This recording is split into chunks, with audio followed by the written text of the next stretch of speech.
Hi, ഇന്ന് ഞാൻ വന്നിരിക്കുന്നത് പൂരിയുടെ റെസിപ്പി ആയിട്ടാണ്. നല്ല പെർഫെക്റ്റ് ആയിട്ട് സോഫ്റ്റും ബലൂൺ പോലെ ഇരിക്കുന്ന പൂരി എങ്ങനെ ഉണ്ടാക്കിയെടുക്കാമെന്ന് നോക്കാം. അതിനു മുന്നേ ചാനൽ സബ്സ്ക്രൈബ് ചെയ്യാത്തവർ സബ്സ്ക്രൈബ് ചെയ്യാൻ മറക്കല്ലേ. കൂടെ ആ ബെൽ ബട്ടൺ കൂടി ക്ലിക്ക് ചെയ്താൽ ഞാൻ അപ്ലോഡ് ചെയ്യുന്ന എല്ലാ റെസിപ്പീസിൻ്റെയും നോട്ടിഫിക്കേഷൻ ഉടൻ തന്നെ നിങ്ങൾക്ക് ലഭിക്കും. Please subscribe this channel and press on the bell icon for the latest updates.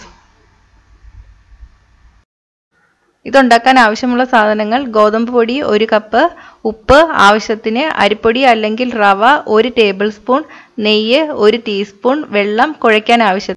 ഇനി ഇത് ഉണ്ടാക്കുന്നത് എങ്ങനെയാണെന്ന് നോക്കാം. ഞാനിവിടെ 1 കപ്പ് ഗോതമ്പ് മാവാണ് എടുത്തിരിക്കുന്നത്. ഇനി ആവശ്യത്തിന് ഉപ്പ് ചേർത്ത് കൊടുക്കാം. ഇനി നന്നായിട്ട് യോജിപ്പിക്കുക. ഞാൻ സാധാരണ പൊടിയിലാണ് ഉപ്പ് ചേർക്കുന്നത്. നിങ്ങൾ വെള്ളത്തിലാണ് ഉപ്പ് ചേർക്കുന്നതെങ്കിൽ അങ്ങനെ എടുക്കുക. ഇനി ഇതിലോട്ട് 1 ടേബിൾ സ്പൂൺ അരിപ്പൊടി ചേർത്ത് കൊടുക്കുക. നല്ലപോലെ ക്രിസ്പി ആയിട്ട് ഇരിക്കണമെങ്കിൽ റവ ചേർക്കണം, അല്ലെങ്കിൽ അരിപ്പൊടി ചേർത്താൽ മതി. ഇനി ഞാൻ ഇതിലോട്ട് 1 ടീസ്പൂൺ നെയ്യ് ചേർത്ത് കൊടുക്കുകയാണ്. നെയ്യ് ചേർക്കുമ്പോൾ നല്ല ടേസ്റ്റും വരും, പിന്നെ നല്ല സോഫ്റ്റും ആവും പൂരി. നെയ്യ് ഓപ്ഷണലാണ്, വേണമെങ്കിൽ ചേർത്താൽ മതി. ഇനി കുറച്ച് വെള്ളം ഒഴിച്ചു കൊടുക്കുക. ആദ്യമേ കുറേ വെള്ളം ഒഴിച്ച് കുഴയ്ക്കരുത്, കുറച്ചായിട്ട് കുഴച്ചെടുക്കുക.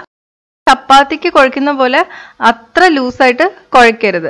കുറച്ച് കട്ടിക്ക് വേണം പൂരിയുടെ മാവ് കുഴച്ചെടുക്കാൻ വേണ്ടിയിട്ട്. ഇപ്പം കട്ടിയായിട്ടിരിക്കണമെങ്കിൽ നമ്മൾ ഒരു 5-10 മിനിറ്റ് നല്ലപോലെ കുഴച്ചെടുക്കണം. അപ്പം മാവ് തനിയെ സോഫ്റ്റ് ആയിട്ട് വന്നോളും. അല്ലാതെ വെള്ളം കൂടുതൽ ഒഴിച്ചിട്ട് കുഴച്ചെടുക്കരുത്.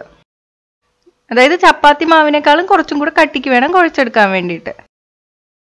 ഇപ്പം ഞാനൊരു 10 മിനിറ്റ് കുഴച്ചിട്ടുണ്ട്. മാവ് നല്ല സോഫ്റ്റ് ആയിട്ട് വന്നിട്ടുണ്ട്. നമുക്കിത് വേണമെങ്കിൽ ഒരു 15 മിനിറ്റ് വച്ചേക്കാം. ഇല്ലാതെ ഇപ്പം തന്നെ ഉണ്ടാക്കിയെടുത്താലും പ്രശ്നമൊന്നുമില്ല. ഇപ്പം ഞാൻ അപ്പം തന്നെ ഉണ്ടാക്കിയെടുക്കുകയാണ്. ഇനി ചെറിയ ഉരുളകളാക്കി എടുക്കാം. ഈ ഉരുളകളാക്കി എടുക്കുമ്പോൾ അതിലിങ്ങനെ പൊട്ടലൊന്നും കാണാൻ പാടില്ല. നല്ല സ്മൂത്ത് ആയിട്ടുള്ള ഉരുളകൾ തന്നെ ഉണ്ടാക്കിയെടുക്കുക.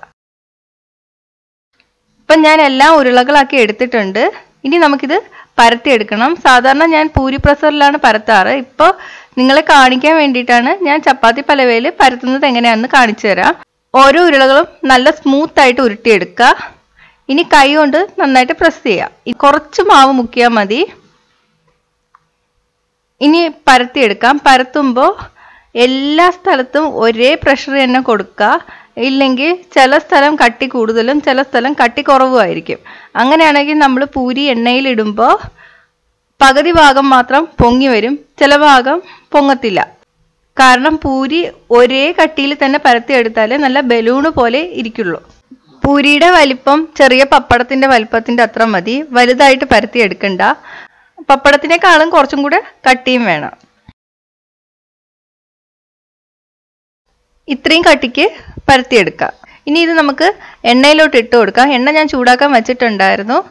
എണ്ണ ചൂടാവുമ്പോൾ അതിൽ കുമ്പളകളൊക്കെ മാറി കിട്ടും. ചെറിയ പീസ് പാവിട്ട് കൊടുത്താൽ അത് നല്ലപോലെ പൊങ്ങി വരും. ഇപ്പം എണ്ണ നല്ലപോലെ ചൂടായിട്ടുണ്ട്. എണ്ണ കൂടുതൽ ചൂടാവാനും പാടില്ല, എന്നാൽ ഇട്ട ഉടനെ പൂരി കരിഞ്ഞു പോവും. ചൂടായി കഴിഞ്ഞാൽ മീഡിയം ഹീറ്റിൽ വെച്ചാൽ മതി. ഇട്ട് കഴിഞ്ഞിട്ട് തവി കൊണ്ട് നടുക്ക് ചെറുതായിട്ടൊന്ന് പ്രസ് ചെയ്ത് കൊടുക്കുക. അപ്പോൾ പൂരി ഇങ്ങനെ പൊങ്ങി വരും. ഇനി നമുക്ക് മറിച്ചിട്ട് കൊടുക്കാം. പിന്നെ ഇത് കോരി മാറ്റാം. ഇതുപോലെ അടുത്തത് ഇട്ട് കൊടുക്കാം. ചെറുതായിട്ട് പ്രസ് ചെയ്ത് കൊടുക്കുക.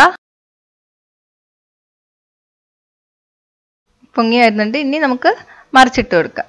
അപ്പോൾ ഇതുപോലെ എല്ലാ പൂരിയും ഉണ്ടാക്കിയെടുക്കുക. നല്ല ബലൂൺ പോലുള്ള പൂരി റെഡി ആയിട്ടുണ്ട്. ഇത് നല്ല സോഫ്റ്റ് ആണ്, പൊങ്ങിയിരിക്കുന്നെങ്കിലും നല്ല സോഫ്റ്റ് ആണ്. നെയ്യ് ചേർത്തിക്കുന്നതുകൊണ്ട് പ്രത്യേക ടേസ്റ്റും ഉണ്ട്. ഇത് പക്ഷെ ഉണ്ടാക്കിയ ഉടനെ കഴിക്കുന്നതായിരിക്കും നല്ലത്. കുറേ നേരം ക്രിസ്പി ആയിട്ട് ഇരിക്കണമെങ്കിൽ അരിപ്പൊടിക്ക് പകരം റവ ചേർത്ത് കൊടുക്കുക. അപ്പം നിങ്ങളിത് ഉണ്ടാക്കി നോക്കുക. ഉണ്ടാക്കി നോക്കിയിട്ട് അഭിപ്രായം കമൻറ്റ് ചെയ്യുക. ഇഷ്ടമായെങ്കിൽ ലൈക്കും ഷെയറും ചെയ്യുക. കൂടുതൽ റെസിപ്പികൾക്കായിട്ട് ചാനൽ സബ്സ്ക്രൈബ് ചെയ്യാൻ മറക്കല്ലേ. ഈ റെസിപ്പി ഇഷ്ടമായെങ്കിൽ ലൈക്കും ഷെയറും കമൻറ്റും ചെയ്യൂ. സബ്സ്ക്രൈബ് ചെയ്തിട്ടില്ലാത്തവർ സബ്സ്ക്രൈബ് ചെയ്യാൻ മറക്കല്ലേ. പുതിയ റെസിപ്പീസ് ഉടനെ ലഭിക്കാനായി നോട്ടിഫിക്കേഷൻ ഐക്കൺ ക്ലിക്ക് ചെയ്യൂ.